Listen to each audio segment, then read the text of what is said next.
anúncio a Zacarias, Giuseppe Ricciotti. Era um período de paz durante o reinado do imperador Augusto e sob o governo de Herodes, rei da Judéia. Nesse contexto, vivia um sacerdote chamado Zacarias, consagrado aos serviços do templo de Jerusalém. Zacarias era casado com Isabel, uma mulher que também pertencia a uma família de linhagem sacerdotal. No entanto, apesar de sua dedicação aos grandes princípios da religião hebraica, o casal enfrentava uma tristeza. Não tinham filhos. A solidão os afligia e eles se perguntavam por que Deus não lhes concedia essa bênção tão desejada. Havia chegado o momento de Zacarias servir no templo de Jerusalém, e ele foi incumbido de oferecer incenso no altar dos perfumes. Esse ritual ocorria 2 vezes ao dia, durante os sacrifícios da manhã e da tarde. O altar dos perfumes ficava em uma área restrita apenas à entrada dos sacerdotes, enquanto os leigos observavam atentamente de fora. Foi então que, ao entrar no templo, Zacarias se deparou com um anjo do Senhor, posicionado à direita do altar do incenso. O sacerdote, como não poderia deixar de ser, ficou perturbado e amedrontado.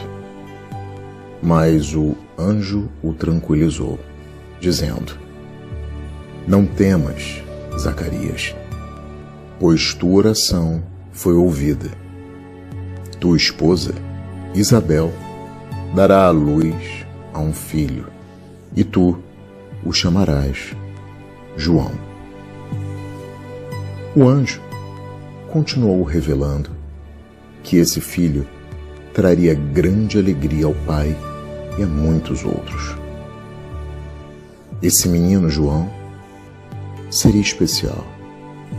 Abstendo-se de vinho e bebida alcoólica, seria preenchido pelo Espírito Santo ainda no ventre materno. Ele chamaria os israelitas de volta a Deus e atuaria como precursor, preparando o caminho para o Messias. Essa mensagem do anjo ultrapassava todas as expectativas humanas. Embora as Sagradas Escrituras mencionassem profetas cheios do Espírito Santo, apenas Jeremias fora destinado por Deus desde o ventre de sua mãe. O anúncio do anjo deixava claro que o precursor do Messias, conforme predito pelo profeta Malaquias, não poderia ser outro senão essa criança.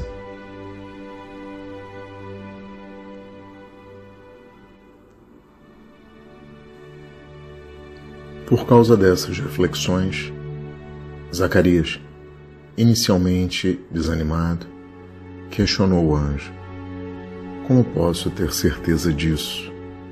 Eu e minha esposa somos idosos."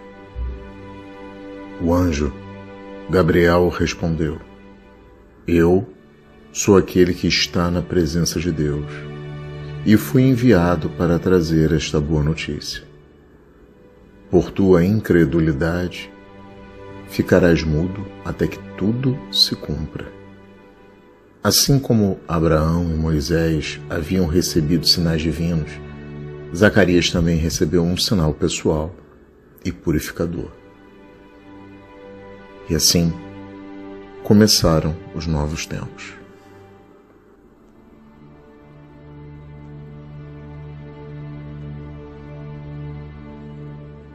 Precisamos esclarecer que Zacarias era um grande homem. Sua devoção e submissão a Deus não eram meras convenções sociais. eram verdadeiras, sólidas e coerentes. Ele era um homem que tinha uma relação concreta e real com Deus. Toda sua vida girava em torno dessa relação. Deus, por sua vez, não se engana. Ele é aquele que em nós nos conhece melhor do que nós mesmos. Deus sabia exatamente quem Zacarias era. Deus conhecia intimamente esse homem. Por misericórdia, Deus concedeu uma dádiva extraordinária a Zacarias. O tornou parte integrante do mais importante evento da história, o advento do Messias. As preces de Zacarias não foram somente ouvidas. Suas preces não foram somente atendidas. A graça recebida foi muito além do esperado, pois aquele homem anônimo seria o pai do precursor do Messias. Um milagre inimaginável. Um papel que, sob o ponto de vista de Deus, só poderia ser exercido em plenitude por Zacarias. E que, para que não houvesse dúvidas, foi anunciada diretamente por um arcanjo de Deus. Ainda assim, Zacarias duvidou. Nunca saberemos com precisão até que ponto Zacarias duvidou do anjo Gabriel. Sabemos apenas que o anjo imediatamente revidou a descrença e o fez na exata medida da ofensa desferida. O arcanjo Gabriel castigou a descrença de Zacarias. O homem não creu que Deus pudesse conceder um filho para um casal de idade tão avançada.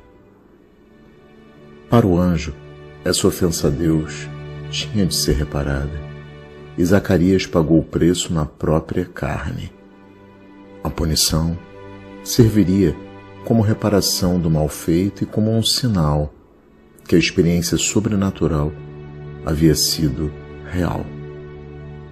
Como sabemos, Zacarias, mudo, assistiu à exata concretização do anúncio feito por Gabriel.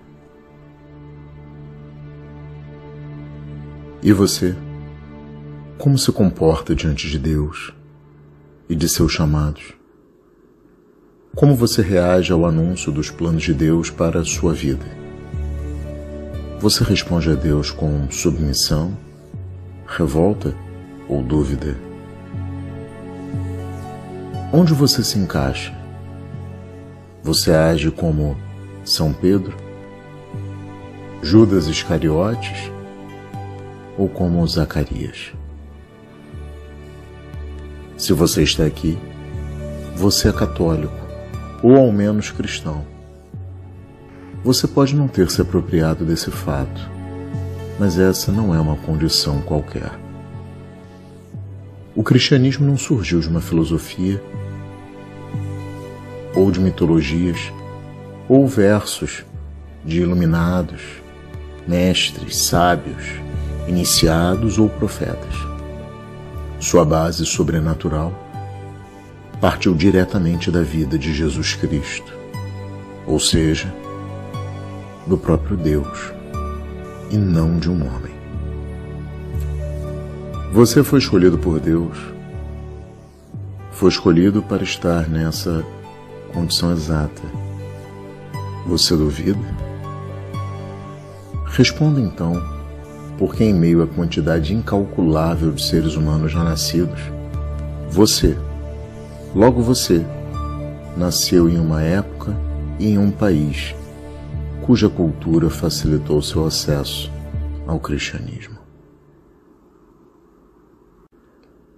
Mesmo hoje, 5,82 bilhões de pessoas não são cristãs.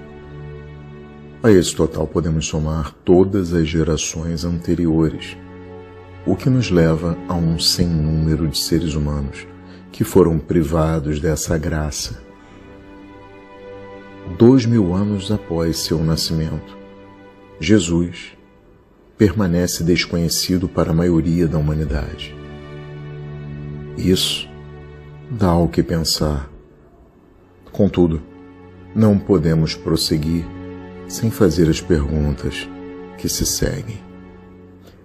Por que você foi escolhido por Deus para ser cristão? O que Deus quer de você?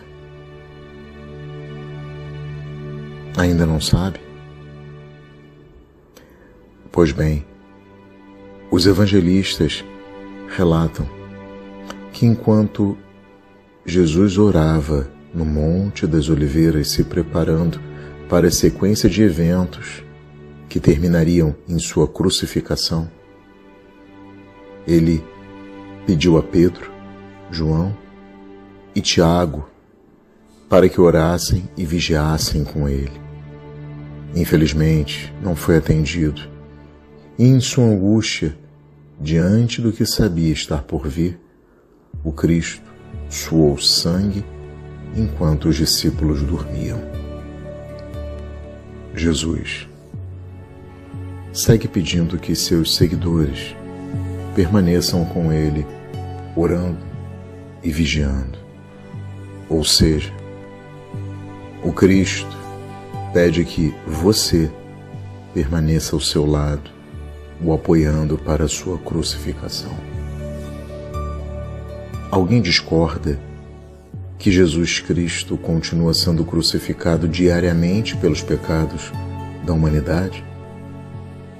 As mentiras, traições, agressões, guerras, roubos, assassinatos, tráfico, abusos e outras atrocidades que testemunhamos todos os dias o atingem diretamente no coração. O Filho do Homem não tem paz. Como ele mesmo nos diz, não possui sequer uma pedra para repousar a cabeça. Você é católico ou cristão porque Deus lhe escolheu para permanecer ao seu lado vigiando e orando, enquanto ele expia os pecados da humanidade. Você está à altura dessa missão? Jesus sabe que sim.